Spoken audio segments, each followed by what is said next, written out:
Assalamualaikum warahmatullahi wabarakatuh. Bismillahirrahmanirrahim. Alhamdulillahirrabbilalamin. Wassalatu wassalamu ala ashrafil anbiya'i wal mursalin. Wa ala alihi wa sahbihi ajma'in. Kita berjumpa sekali lagi dalam kelas Munakahat Darjah Khas pelajaran yang keempat. Tajuk talak siri yang ketiga iaitu siri yang terakhir. Kita mulakan dengan jenis talak mengikut keadaan perempuan. Ada 3 jenis talak mengikut keadaan perempuan. Yang pertama disebut sebagai talak sunni. Yang kedua disebut sebagai talak bid'i. Dan yang ketiga talak bukan sunni dan bukan bid'i. Apakah dia talak sunni? Talak sunni ialah talak yang dijatuhkan mengikut sunnah. Sunnah tersebut merangkumi cara dan keadaan isteri semasa ditalakkan. Cara yang mengikut sunnah ialah dijatuhkan dengan perasaan ihsan, tidak dengan talak 3 sekaligus. Sementara keadaan isteri pula ialah berada dalam keadaan suci, tidak dalam haid dan tidak dalam keadaan nifas. Kerana apabila isteri ditalakkan dalam keadaan suci, ia boleh memulakan iddahnya selepas haid dan nifas dan tidak lagi disetubuhi selepas haid dan nifas tersebut. Talak bid'i. Apakah yang dimaksudkan dengan talak bid'i? Talak bid'i ialah talak yang dijatuhkan tidak mengikut sunnah, merangkumi cara dan keadaan isteri semasa talak dijatuhkan. Hukum talak bid'i adalah haram, tetapi jika dijatuhkan juga, hukum talaknya tetap jatuh ataupun sah. Contoh talak bid'i ialah apabila suami menjatuhkan talak 3 kepada isterinya, sama ada talak 3 berperingkat atau sekaligus. Maksud talak 3 berperingkat ialah apabila suami menjatuhkan talak kepada isteri dengan talak 1. Dalam selang beberapa lama, dijatuhkan lagi dengan talak 1 hinggalah bilangan talaknya menjadi 3. Maksud talak 3 sekaligus ialah apabila suami berkata ataupun suami melafazkan talak dengan kata-kata, aku talakkan kau dengan talak 3. Seterusnya ialah talak bid'i seterusnya ialah dijatuhkan ketika isteri dalam keadaan tidak suci. Maksudnya ialah dalam keadaan isteri sedang haid atau isteri sedang nifas dan juga keadaan isteri baru disetubuhi. Kesan talak bid'i ialah boleh memanjangkan iddah. Talak bukan sunni dan bukan bid'i, hukumnya harus, tidak haram dan tidak mendatangkan sebarang kesulitan. Talak yang terkategori dalam talak bukan sunni dan bukan bid'i ialah apabila suami mentalakkan isteri yang terlalu kecil atau belum ada haid. Yang kedua, isteri terlalu tua, telah putus haid. Talak bukan sunni, bukan bid'i seterusnya ialah isteri yang mengandung. Suami yang mentalakkan isteri dalam keadaan mengandung, iddahnya hingga melahirkan anak. Yang keempat ialah talak isteri yang melakukan huluk, iaitu isteri yang meminta supaya ditalakkan dengan menggunakan huluk, iaitu tebus talak. Dan juga talak isteri yang belum disetubuhi. Talak ta'liq dilakukan secara tanjis, iaitu serta-merta. Berkuat kuasa seketika lafaz talak tersebut tanpa syarat, tanpa dikaitkan dengan masa akan datang. Talak ta'liq boleh juga dikaitkan dengan syarat. Seperti suami berkata, jika kamu pergi ke rumah si fulan, engkau tertalak. Kalau isteri tidak melakukan apa yang dilarang oleh suami, maka talaknya tidak jatuh. Seketika selepas isteri melakukan apa yang ditaklikkan oleh suaminya, maka jatuhlah talaknya talak 1. Perkataan ta'liq. Kataan yang boleh dikaitkan dengan ta'liq ialah siapa, jika, apabila, manakala, tiap-tiap kali dan pada mana-mana. Contohnya ialah apabila suami berkata, manakala kamu keluar dari rumah ini, engkau tertalak. Contoh siapa ialah siapa-siapa yang kamu jumpa, kamu tertalak. Syarat sah taklid. Yang pertama, isteri masih dalam ikatan perkahwinan. Yang kedua, isteri masih dalam kekuasaan suami, iaitu masih boleh diceraikan. Contohnya ialah isteri masih lagi dalam iddah rajai. Yang ketiga, suami mempunyai keahlian menjatuhkan talak, iaitu suami dalam keadaan baligh, berakal dan tidak dipaksa.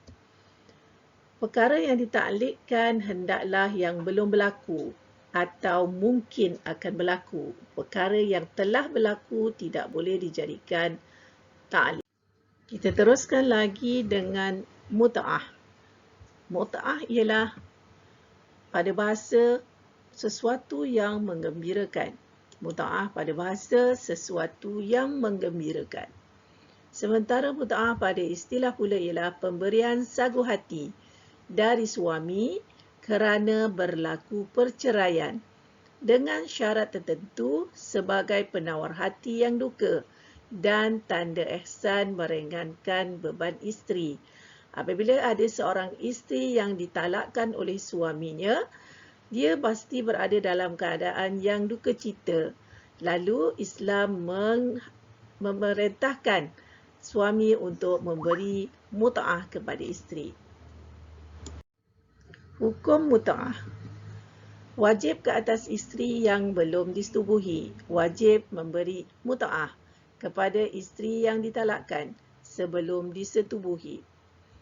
Setengah daripada pendapat mazhab Asy-Syafi'i juga mewajibkan suami memberi mut'ah kepada isteri yang diceraikan setelah disetubuhi. Dan setengah lagi pendapat mazhab Asy-Syafi'i menyatakan bahawa sunat pada isteri diberikan mut'ah kepada isteri yang diceraikan setelah disetubuhi. Kadar mut'ah ditentukan pada benda-benda yang bernilai sahaja. Tidak lebih separuh dari mahar misil, tidak membebankan suami dan mengikut persetujuan kedua belah pihak. Kita teruskan lagi dengan pelbagai keadaan talak. Ada 11 keadaan talak. Yang pertama ialah talak sebelum melakukan persetubuhan. Talak yang dijatuhkan sebelum melakukan persetubuhan menjadi talak bain. Tidak boleh dirujuk, melainkan dengan nikah yang baru dan mahar yang baru.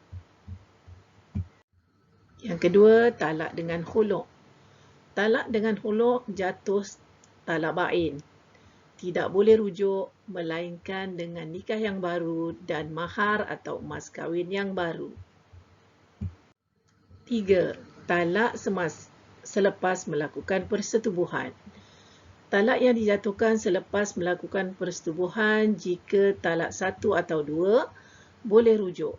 Tidak perlu nikah yang baru dan mahar yang baru selagi masih dalam tempoh iddah. 4. Talak 3. Talak 3 jatuh talak bain kubra. Tidak boleh rujuk walaupun dalam iddah, melainkan isteri selesai iddah, isteri bernikah dengan lelaki lain, telah melakukan persetubuhan dengan suaminya yang baru, berlaku pula perceraian dengan suaminya yang baru dan selesai iddah. Jika isteri rela menerima bekas suaminya, bolehlah mereka bernikah semula dengan akad dan mahar yang baru. Talak paksaan. Menjatuhkan talak bukan dengan kehendak sendiri dan tidak dengan tujuan talak. Sebaliknya, dia dipaksa oleh seseorang untuk menjatuhkan talak pada isterinya. Jadi, tidak jatuh talak.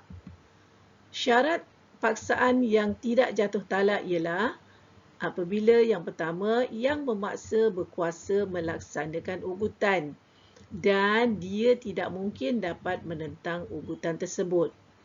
Yang kedua, yakin bahawa orang yang memaksa akan bertindak kasar kepadanya sekiranya dia engkar. Ugutan yang diberikan pula adalah ugutan yang berbahaya dan boleh mengancam nyawa.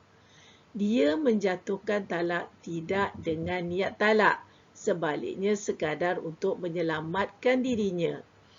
Melafazkan talak sebagaimana kehendak pemaksa. Kalau pemaksa meminta supaya dia menjatuhkan talak satu kepada isterinya, dia hendaklah menjatuhkan talak satu sahaja. Menyebut untuk menjatuhkan talak satu sahaja. Tidak boleh lebih dari itu. Orang yang memaksa pula tiada kuasa talak. Seperti paksaan daripada mahkamah yang memaksa supaya pernikahan mereka dibatalkan. Yang keenam, talak mabuk.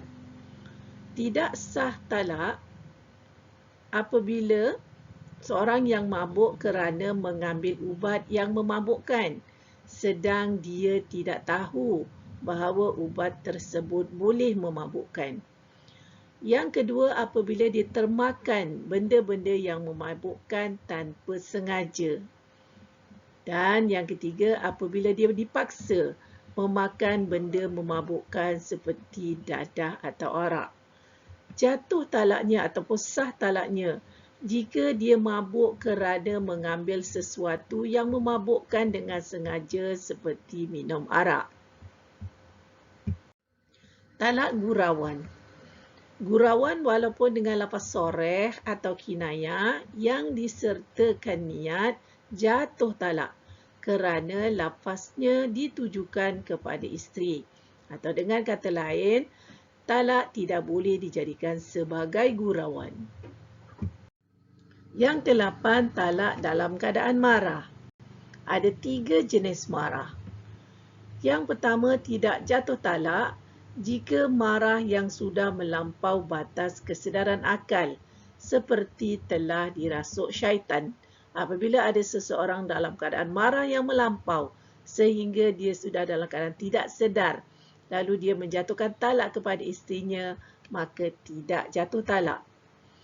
Jatuh talak jika dia marah dalam keadaan marah yang masih dapat dikawal dan masih dalam keadaan sedar. Jatuh talak juga jika marahnya sudah terkeluar batas kebiasaan tetapi belum melampau batas kewarasan akal, masih dalam keadaan sedar.